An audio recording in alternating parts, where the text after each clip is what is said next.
Hi, I'm Kim Brooks. And I'm Chris Appleton. And we are so excited about this upcoming walk for abstinence, giving them a reason to wait. Now, one of the reasons I'm excited is because we're going to show visible community support of this wonderful cause, letting teens know that they are worth the wait. Chris, why are you excited? I'm excited because it's an opportunity to get the word out, to let young people know about abstinence. I think it's a great opportunity for the city of Detroit.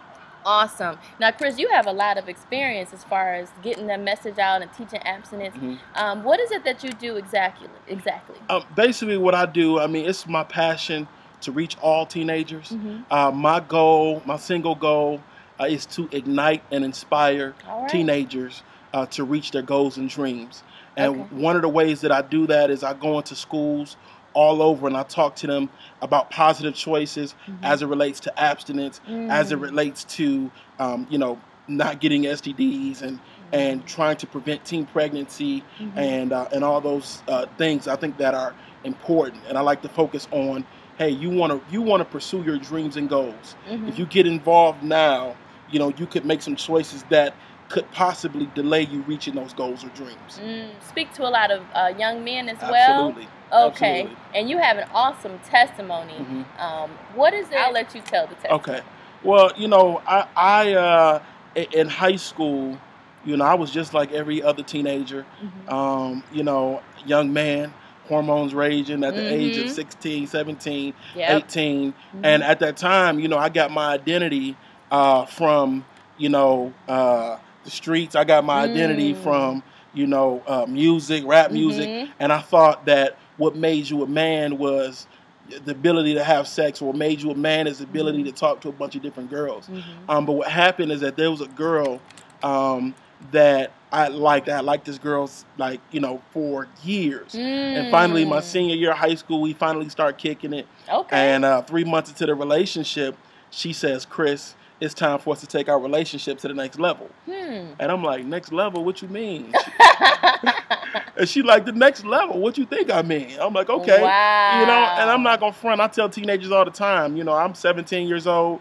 At the time, I'm like, yeah, it's about to go down. And I'll never forget. I talked to my mentor at that time because I had my boys that was making fun of me. I had coaches that was making fun of me. I played football. Wow, the coaches too? Coaches was making fun of me. Oh my goodness, help us, Jesus. And I'll never forget, I had people in my family, uncles, that was like, "Chris, you know what, you got a half a day, just come over, take care of your business." Oh my goodness, it was horrible. Oh my goodness. It was horrible, but they were telling me that that's what I needed to be a man. Your initiation. Exactly.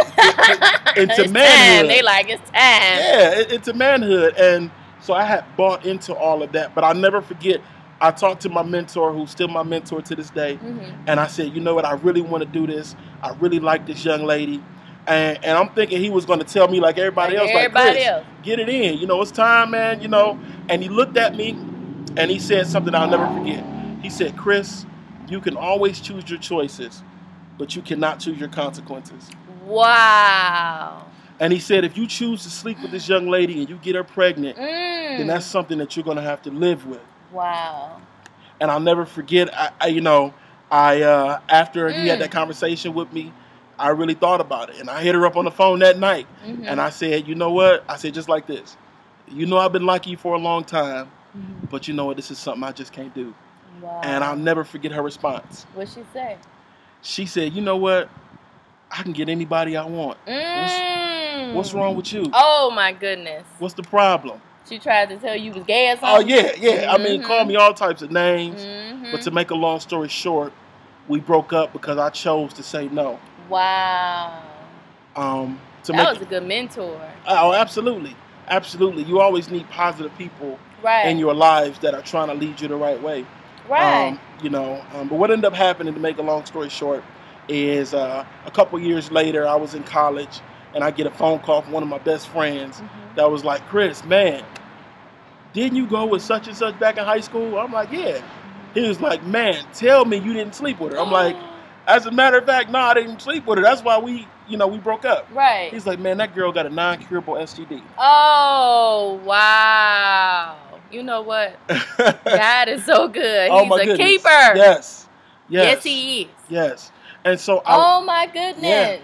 Oh my goodness. Absolutely. And then, I know the words of your mentor just rang in your head, like the consequences. Head. And I think with this whole abstinence movement, I think that's one of the things that even the teens, the youth, and just even adults, we get so caught up in the moment, the now. You know, I love you now, so let's take it to the next level. But where is it gonna take us to ultimately? Exactly. So thank God, like I said, for your mentor to tell you, and that's what this is all about. I mean, that's what this walk is all about. That's right. Giving them a reason to wait. I mean, we're being, in essence, everybody that's participating in this walk is being a mentor, a visible example of people who say it's okay. Yes. I mean, Chris, you just said when you were in high school, family members, friends. Yes. So most of the men in your life were telling you, go ahead, go and take care of it. That's right. That's right. It just took one person to tell you that God placed in your life, to tell you that you listened to, and that you did it, and that kept you from that consequence. That's right. Yeah. So that is such a blessed testimony, and like I said, it's just all the more reason for everyone watching this that support abstinence till marriage, to tell every teen and let them know it's okay to say no. No, it doesn't mean that something wrong with you because you haven't had any yet. You're okay. One of the things that I always say is that I think the greatest thing that you can learn how to do is learn how to listen. And I think that some young people, they want to listen, but it's the information, they don't know where to get it. They don't know, that, I had a teenager that said, I never knew I had the option to wait. I never knew waiting was an option. Thank you, because now I know I don't have to give it up. Now I know that, that what I have is valuable, that what I have is precious. And one of the things that I like to do is I like to really encourage the young men. Yes. Some of the young men, talk to them now. Talk to the men that's watching this. Yeah. If they're thinking about going, but they're like, oh, that's a girly thing. Waiting, that's for girls. Talk to them. Absolutely.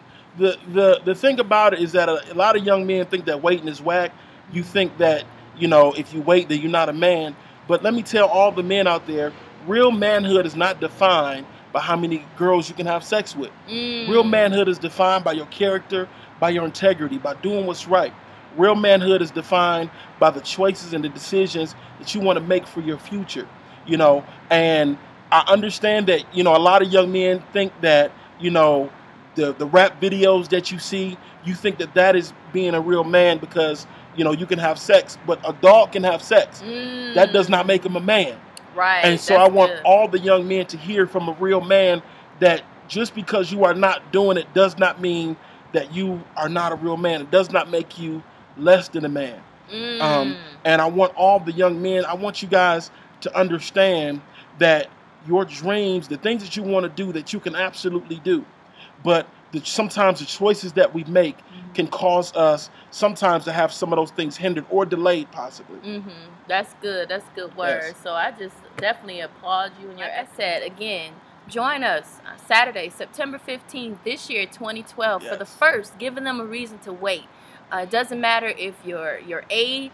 It doesn't matter if you're a man or a woman. Come on out. Let's be those examples. Let's be those visible mentors to let teens know, and also let each other know, and encourage each other in our walk, whether we're celibate, whether we're a married couple that were abstinent, whether we wish we would have been abstinent, whether we just support abstinence till marriage. Just come on out and join us. It's not too late to register.